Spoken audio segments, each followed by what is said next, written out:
ഒരു ക്വസ്റ്റ്യൻ ഇതാണ്, stability of നമുക്ക് സ്റ്റെബിലിറ്റി അതുപോലെ തന്നെ അൺസ്റ്റേബിലിറ്റി ആണോ എന്ന് നമ്മൾ ഫ്ലോട്ടിംഗ് ബോർഡ് കേസിൽ കണ്ടുപിടിക്കുന്നുള്ള ഒരു ക്വസ്റ്റ്യനാണ്. ക്വസ്റ്റ്യൻ ഇതാണ്: a solid cylinder of diameter 4 metre has a height of 4 metre.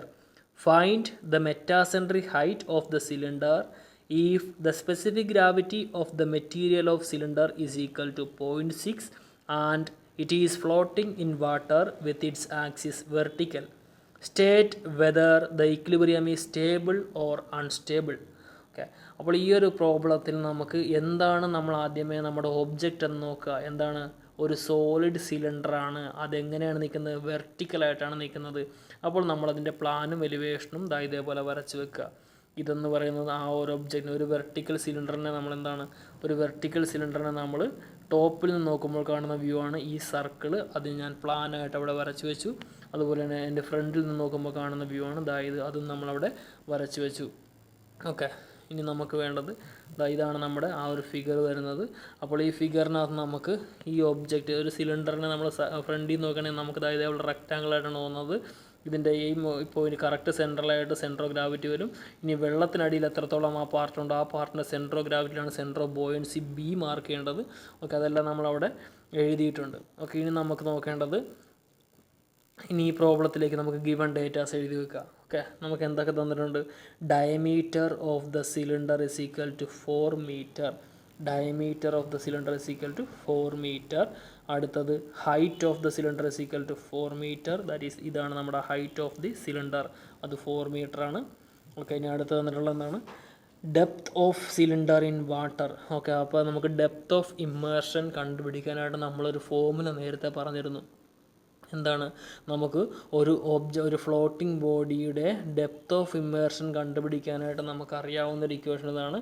Depth of immersion EH is equal to specific gravity of that object into height of that object. Okay, H എന്ന് പറഞ്ഞാൽ depth of immersion. അപ്പോൾ ഈ H ഹൈറ്റുള്ള specific gravity ഉള്ള ഒരു ഒബ്ജക്റ്റിനെ നമ്മൾ വെള്ളത്തിലേക്കോ ഇല്ലെങ്കിൽ ഏതെങ്കിലും ഒരു ലിക്വിഡിലേക്കോ ഇടുകയാണെങ്കിൽ അതിൻ്റെ എത്രത്തോളം പാർട്ട് വെള്ളത്തിനടിയിലേക്ക് മുങ്ങിപ്പോകും.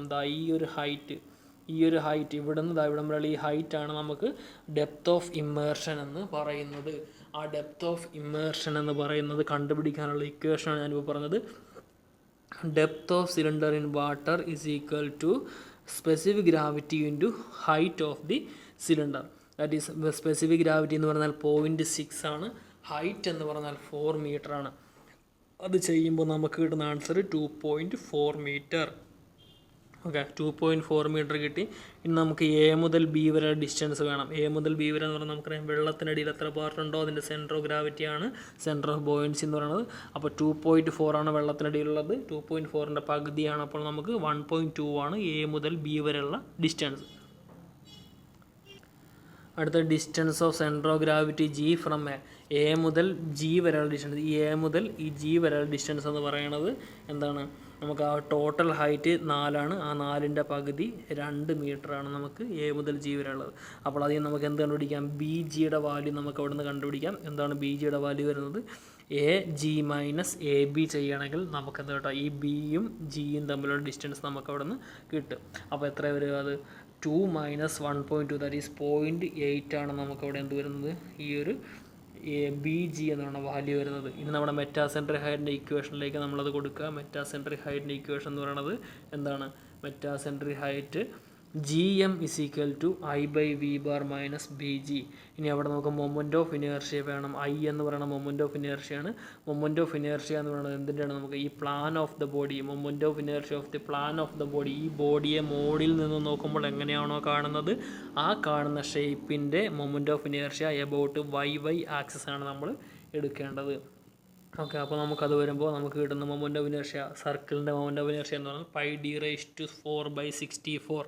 ഓക്കെ, അപ്പോൾ D എന്ന് പറയുന്നത് നമുക്ക് 4 ആണ്. അപ്പോൾ π/64 × 4⁴ എന്ന് പറയുന്നത് നമുക്കത് ചെയ്തു വരുമ്പോൾ എന്താണോ അത് നമുക്ക് ആൻസർ വരും. ഓക്കെ, ഇനി അടുത്ത V ബാർ എന്ന് പറയുന്നത് volume of cylinder in water. വെള്ളത്തിനടിയിൽ എത്രത്തോളം ആ ഒരു നമ്മുടെ സിലിണ്ടർ ഉണ്ടോ ആ സിലിണ്ടറിൻ്റെ വോളിയത്തിനാണ് നമ്മൾ volume of liquid in water എന്ന് പറയുന്നത് that is π/4d² into depth of immersion ആണ്. ഓക്കെ, π/4d² എന്ന് പറയുന്നത് ഏരിയ ഓഫ് ദി സിലിണ്ടർ ആണ്.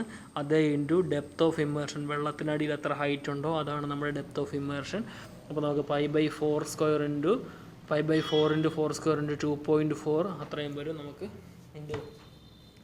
അപ്പോൾ അതിൽ നിന്ന് നമുക്ക് I/V കണ്ടുപിടിക്കാൻ പറ്റും. I/V നമ്മൾ ഐക്ക് നമ്മൾ മൊമെൻ്റ് ഓഫ് ഇനർഷ്യ കൊടുക്കുക, വിക്ക് നമ്മൾ ഈ കാണിച്ച ഇക്വേഷൻ ഇട്ടുകൊണ്ട് സബ്സ്റ്റിറ്റ്യൂട്ട് ചെയ്യുക.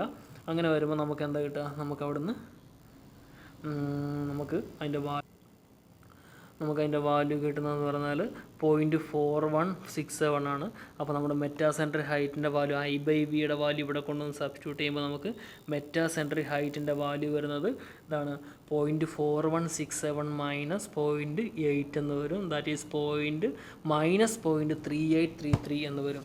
ഓക്കെ, ഇവിടെ നമുക്ക് നോക്കുമ്പോൾ നമുക്കറിയാം മെറ്റാസെൻട്രിക് ഹൈറ്റിൻ്റെ വാല്യൂ നെഗറ്റീവ് വന്നു. That means the metacenter M of this floating body is below the center of gravity G. That means the cylinder is in unstable equilibrium. അതാണ് നമ്മുടെ സ്റ്റെബിലിറ്റി എന്ന് പറയുന്നത്. അൺസ്റ്റേബിൾ ഇക്വിലിബ്രിയത്തിലാണ് നമുക്കിത് പറയാൻ പറ്റും. അപ്പോൾ ഈ ചാപ്റ്ററിൽ നമ്മൾ ഓർത്തിരിക്കേണ്ട കുറച്ച് കാര്യങ്ങൾ ഇതാണ്. Metacentric height of the body എന്ന് പറയുന്നത് എന്താണ്? മെറ്റാസെൻട്രിക് ഹൈറ്റിൻ്റെ ഇക്വേഷൻ ആണ് GM = I/V മൈനസ് BG ആണ്. ഇവിടെ I എന്ന് പറയുന്ന moment of inertia of the body, moment of inertia of the plane of the body about YY axis ആണ്. V എന്ന് പറയുന്നത് നമുക്ക് എത്രയാണ്, വെള്ളത്തിനടിയിൽ ആ ഒരു ഒബ്ജക്റ്റിന് എത്രത്തോളം വോളിയം ഉണ്ടോ ആ വോളിയമാണ് നമുക്ക് V എന്ന് പറയുന്നത്. BG എന്ന് പറഞ്ഞാൽ സെൻറ്റർ ഓഫ് ബോയൻസിയും സെൻറ്റർ ഓഫ് ഗ്രാവിറ്റിയും തമ്മിലുള്ള ആ ഡിസ്റ്റൻസ് ആണ്. ഓക്കെ, ഇനി അതേപോലെ തന്നെ നമുക്ക് കണ്ടീഷൻസ് ഓഫ് ഇക്വിലിബ്രിയം എന്ന് പറയുന്നത് നമുക്ക് ഇതാണ് നമ്മുടെ conditions of equilibrium. Stable equilibrium എന്ന് പറഞ്ഞാൽ ഫ്ലോട്ടിംഗ് ബോഡിയുടെ കേസ് ആണെങ്കിൽ metacentric height is above G, അതാണ് നമ്മുടെ സ്റ്റെബിലിറ്റി പറയുന്നത്. ഇനി അത് സബ്മർജ്ഡ് ബോഡിയുടെ കേസ് ആണെങ്കിൽ B is above G. Okay, centre of buoyancy is above G ആണെങ്കിൽ നമ്മളെന്താണ് അത് സബ്മർജ്ഡ് ബോഡി സ്റ്റേബിൾ ആണെന്ന് പറയാൻ പറ്റും. ഇനി അൺസ്റ്റേബിൾ ഇക്വിലിബ്രിയം പറയുകയാണെങ്കിൽ എന്താണ്, M metacentre is below G. Okay, centre of ഗ്രാവിറ്റിക്ക് താഴെയാണെങ്കിൽ ഫ്ലോട്ടിംഗ് ബോഡി അൺസ്റ്റേബിൾ ആണെന്ന് പറയും. അതുപോലെ തന്നെ B ഈസ് ബിലോ G ആണെങ്കിൽ നമ്മൾ ആ സബ്മർജ്ഡ് ബോഡി എന്ന് പറയും, അൺസ്റ്റേബിൾ ഇക്വിലിബ്രിയം എന്ന് പറയും. ന്യൂട്രൽ ഇക്വിലിബ്രിയം ആണെങ്കിൽ എന്താണ്, രണ്ടും ഒരേ പോയിൻ്റ് ആയിരിക്കും. B ആൻഡ് Gയും സബ്മർജ്ഡ് ബോഡിയുടെ കേസിൽ B ആൻഡ് G ഒരേ പോയിൻ്റ് ആയിരിക്കും. അതുപോലെ ഫ്ലോട്ടിംഗ് ബോഡിയുടെ കേസിൽ M ആൻഡ് G ഒരേ പോയിൻ്റ് ആയിരിക്കും.